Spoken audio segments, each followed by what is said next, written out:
There is a big game, and we've been waiting for a while for Missouri and Florida. Obviously, both have been on pause a little bit because of circumstances, especially at Florida. And that is where we go now. The game is on for tomorrow night, and Taylor Davis joins us again. Great to have her back. Taylor, thank you for joining us, and I think everyone's looking forward to finally getting this game underway, especially the Gators. Good afternoon, and tell us about the wait for the Florida Gators to finally get back inside that stadium. Absolutely. Hey, Paul, good to talk to you again. I completely echo that sentiment. I think there's a lot of excitement just for Florida to be able to take the field again. They have not played a game since October 10th. They had to postpone 2 games. They went 12 days without practice. We're talking not even near the facility, near teammates. They basically went back in time to the offseason when everyone was isolated. So certainly not the traditional trajectory of season. And the last time we saw them was their first loss against Texas A&M. So we spoke with head coach Dan Mullen this morning. He was very upfront, said this week of practice was very different. They will be dealing with some limitations in terms of player availability. Those names have not been released just yet, but we do know they will be without some players. He also said there's limitations when it comes to physicality right now and endurance. They kind of had to scale back reps, work the week a little bit differently than normal. So even though on paper you might feel like you can predict this matchup, the elite Florida against up-and-coming Missouri, there's too many question marks for Florida to really be sure. Yeah, and Taylor, not that there are easy games in the SEC, but with so much uncertainty and unknown, they're up against Missouri, which, man, has been a big surprise. Maybe not to the degree of Arkansas, but pretty close.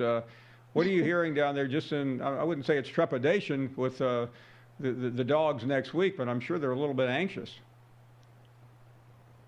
I would say so. I think there's a level of respect for this Missouri program. Seeing what they were able to do against LSU, against Kentucky. Look, they come into this one with momentum on their side, and Florida is kind of the opposite. So I think there's a level of respect for what Missouri is building right now. I think you've got to give credit to Connor Bazelak, their young quarterback, who seems to be such a great game manager. He's very comfortable. All of his teammates describe him as composed. He plays like more of a veteran.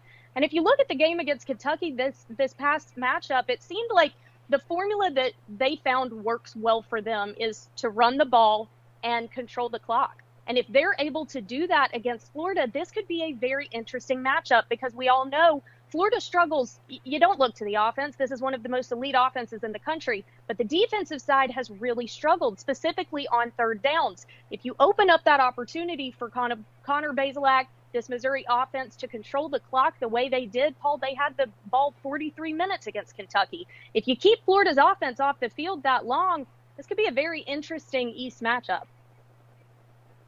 And let me flip it back over to the Gators offense. Nobody wants to talk about their defense. But, I mean, we're talking about one of the most explosive offenses in the country. But I'm sure there's a timing issue without having been on the field in 3 weeks. What are the concerns other than just the normal getting back into a rhythm and getting hit for the first time in 3 weeks?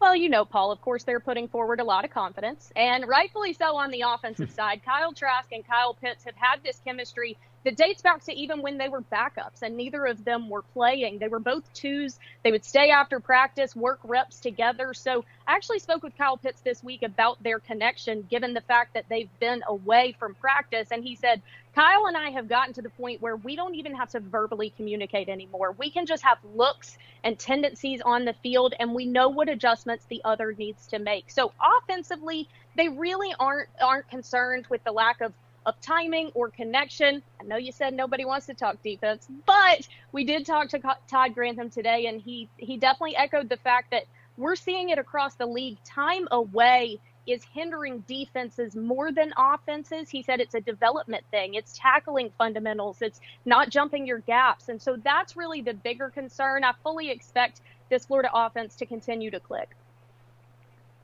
I want to, even though I said I don't want to talk about it, I do. Taylor, what Grantham said is interesting because we talked to Kirby Smart a couple of days ago, and he said a similar thing. And I mean, we're just watching it from where I am. You're on the field, but go back to what Grantham said about tackling. Is it the spring ball? Is it the numbers game, or that you don't want to hit as hard during practice? What do you think it is based on the people with whom you've spoken?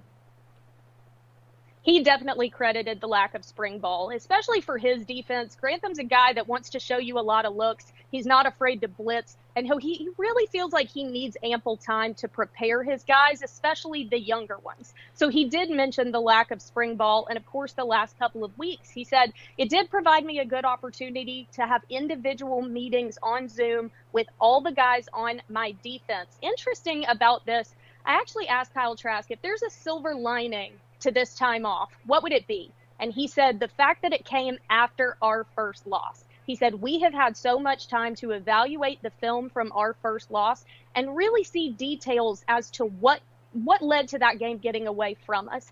Grantham did the same thing with his defense. He wanted them to go back to the minute details and also work off the foundational. But development wise, he's very honest about the fact that being away from them and the guys away from their teammates and not physically being able to tackle and implement the things that they have learned on film, it only makes sense that it would hinder your defense more so than this very prolific offense. Taylor, finally, and I know what Coach Mullen has said, but do we have any reason to believe that other than maybe the players that are still out that we don't know their names or don't know who they are, that everyone seemingly came through this fairly well, meaning Florida has had the largest number at one time that we have heard of. Is it your best guess, and I realize that you'll know more tomorrow, that everyone's okay? So he did play a little coy, understandably. He said with tomorrow being a night game, he wanted to keep it a little quiet a little bit longer. But he said, I will tell you there are limitations that we are still dealing with, and that includes player availability. So I think for the most part, the guys that are able to play are feeling good. Once they were able to ramp up the tempo in practice this week, he said he was very impressed with their bounce back. It really didn't seem like they had skipped a beat. I think there are going to be a few key pieces that are missing for this Florida team. And so if you're Missouri, you're sitting here going, hey, we have momentum on our side. We have found a formula that works, and Florida's not going to be at full strength. So again, the predictability of this matchup might be out the window. Just the way we like it. Taylor, thank you. Fantastic job. Always great to have you back on the show, and we'll be watching tomorrow. Thank you, Paul. Good to talk to you. You bet. We will take a break.